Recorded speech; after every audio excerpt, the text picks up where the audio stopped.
মানে বিশ্বটা চেতনায় ভরা, এবং এক একটা ঠাকুরের তত্ত্বসারে দেখবে আছে যে কোনো ক্ষুদ্রতম কণাতেও যদি চাও সেখানেও টোটাল ইন্ডিভিজুয়ালিটি মেনটেন হচ্ছে।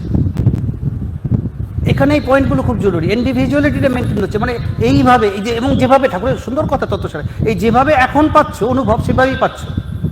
এই জায়গাটাই ওই যে যারা পতঞ্জলি যোগ দর্শনে ওরা বুঝতে পারে না, ওরা মাইন্ডটাকে নিয়ে চলে বলে এটা করতে পারে না। মানে আমি মানে মাইন্ডকেও দিচ্ছি না, মানে ঠাকুরের এই কথাটা যদি ধরে নিতে হয় তাহলে আবার মাইন্ডও প্রয়োজন পড়বে না, মানে এই ভাবনাটা রাখছি মনের মধ্যে, এবং সেটা ঘটে যাই হোক ঘটে। তো সূক্ষ্ম শরীর বলে এটা জাস্ট জামাটা খুলে গেল, তুমি তো রইলে, তুমি এই জামাটা পরে বাড়িতে গিয়ে জামা ছেড়ে আরেকটা, মানে জামাটা খুলে ফেললে, স্থূল শরীরটা গেল। এবার সূক্ষ্ম শরীরের নানা রকম প্যারামিটার্স হয়, কী হয় হয়। এবার ঠাকুর কেন সাথে থাকবে? এবার ধরো এই যে ঠাকুর দীক্ষাটা দেন, ওই যেটা সতীশ কাউকে বলতে বুঝছো দীক্ষাটা, এটা আনন্দপল্লীর একটা ঠাকুর, যাদবপুর আনন্দপল্লীর 48-এ।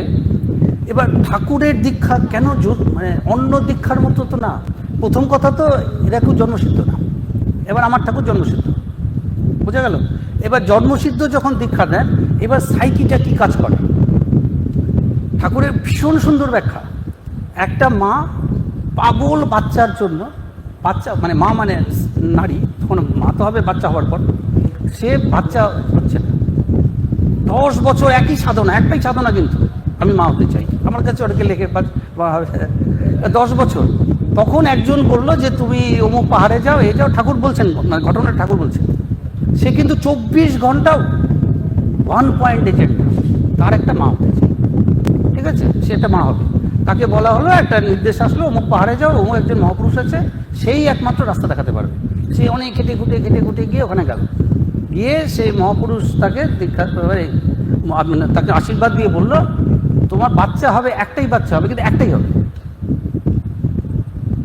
কিন্তু ওইটা চলে গেলে আর বাচ্চা থাকবে না, মানে একটাই বাচ্চাই পাবে তুমি, এটাই বলা হলো। And she came back, and in due course of time তার একটা বাচ্চা। এবার 10 বছর ব্যাপী অত্যন্ত নিষ্ঠা ভরে 24 ঘন্টা প্রত্যেক সেকেন্ডে মা মা হতে চাই, মা হতে চাই, তার যে এন্টায়ার ফল সেই বাচ্চাটা। এবার তার বাচ্চার প্রতি কি অ্যাটেনশন থাকবে, পাগল হয়ে যাবে বাচ্চার জন্য। এক্স্যাক্টলি এটা বুঝতে হবে। তোমাকে যখন দীক্ষা দিচ্ছে ঠাকুর গট টু মেনটেন দিস, নাহলে রেকর্ড স্পট পড়বে। এটা কঠিন নিয়ম, 20 লক্ষ নিয়ম ঠাকুর বলছেন, 20 লক্ষ আইন এরকম আছে। ফলে এতটা নিষ্ঠা ঠাকুর তো আমরা করে দীক্ষা দিচ্ছে, সাইকিটা মেনটেন থাকছে, তোমাকে দিচ্ছে, আমাকে দিচ্ছে, বরুণদাকে দিচ্ছে, কাকুকে দিচ্ছে, ইত্যাদিকে দিচ্ছে, সুদেশ কাকু, সলিল কাকু, মাইন্ডে রাখতে হবে এটা। এবার এই বাচ্চাটার প্রতি মায়ের কি অবস্থা? ওই যে আমি আর মানাদার বাড়ির এত কোয়েশ্চেন এসছে, শুভঙ্করের আমি আগুনে হাত দিয়েছি, দিদির কোন ছাত্রী আমাকে লিখেছে, তোমাকে হলে ঠাকুর বার করে দিত, শুভঙ্করের পুরুক্ষা। এই যে আমরা দুজনে হাত দিয়েছি, শুভঙ্কর বলে যে তোমার শুভঙ্করের প্রতি টান, বলে তো শুভঙ্কর পুরুক্ষা, আমার খারাপ লেগেছে, কেন শুভঙ্কর একটা পুরুক্ষা, দুটোকে একসাথে টানবে? তো টেকনিক্যালি কেন বলছি, পয়েন্ট যুক্তি আছে কথাটায়। এবার ঠাকুর ওই মনে কিন্তু প্রত্যেক মুহূর্তে, এই যে আমার ঠাকুর তো সাথে এখানেই রয়েছেন, এবার যখনই ধরো কারোর দিকে ঠাকুর তাকাচ্ছেন, that got to be maintain, নাহলে রেকর্ড স্পট, নাহলে রেকর্ড স্পট। ওই নিষ্ঠার রেকর্ড স্পট আমি বলছি বলে এটা হয়ই না, মানে মিস্টেক হয়ই না, মিস্টেক তাদের হয়ই না, ঘটে না, এত মানে মানে রয়েছে নিষ্ঠার সাথে, মানে চর্চিত অবস্থা, সুরের কোটি কোটি কোটি কোটি বছরের চর্চিত অবস্থা, বুঝেছো তো? ওই তাকিয়ে রয়েছে, ওই মেনটেন। এইবার যে এই যে চিত্রজুঠু বলছিল নেতাজি আসবে তারপর ঠাকুর আসবে, আমি তো এরকম বলছিল গল্প করে, আমি তো সব, আর তুই যদি আমার বিয়াটা দাও না তাহলে দেখবে ঠাকুর হুড়মুড় করে আসবে, নেতাজির সাথে আসবে কিনা হিটলার তুমি দিতে পারো। এবার কেন বিয়ের কথাটা বললাম, এবার এই যে বাচ্চার প্রতি ঠাকুরের নজরটা, ওই কিন্তু সবসময় মাথায় রাখতে, কিন্তু ওই এবার তার বাচ্চার যে কোনো কিছু তার ক্ষেত্রে কি মূল্যবান, তার একটা জামা, তার একটা প্যান্ট, তার একটা প্রপার্টি, সেই বাচ্চার নামে ধরো কিছু প্রপার্টি আছে, মা কিভাবে রক্ষা করার চেষ্টা করবে? তো এইবার বাচ্চার একটা খুব সব থেকে দামি প্রপার্টি হচ্ছে মাইন্ড। এবার যদি সে সংসারে ঢোকে, আননেসেসারিলি এটা নষ্ট হবে। সংসার যারা করেছে, আমার দুর্ভাগ্য আমি করতে পারিনি, আমার কপালে বউ কেউ বিয়ে করতে রাজি হয়নি, আমার অবস্থা খারাপ। যারা করেছে বলছি এটা আননেসেসারি ওয়েস্টেজ হবে। Mother can never do it, পারবেই না মা আটকাবে, কেননা আননেসেসারি নষ্ট হবে, এর থেকে এফেক্ট নো, এর থেকে ভালো কাজ হতে পারে। বলতে পারতেন না ঠাকুর। আমার দয়া ঠাকুরের, বড় দয়া ঠাকুরের আমার প্রতি, যে আমি জায়গাগুলো বুঝেছি। সংসার করতে ঠাকুরের ইচ্ছে ছিল না, আমার একটু ভালোবাসাটা আসে সেবা। ঠাকুর দুঃখ পেয়েছে, আবার চিঠি দিয়েছে, ঠাকুর আবার চিঠি পড়েছে, তো ঠাকুর বলছে ওর থেকে নিও না, আমাকে নিও না, আমাকে ওকে আমার থেকে নিও না, আমার কেউ নেই। ঠাকুর ওকে সেবাকে বলেছে। এটা কিছুই না, ভাব দেখাচ্ছে ঠাকুরের কিছু নেই, ঠাকুরের ঘন্টা আমি গেলে, কিন্তু ওই যে মেনটেন থাকছে রেকর্ড।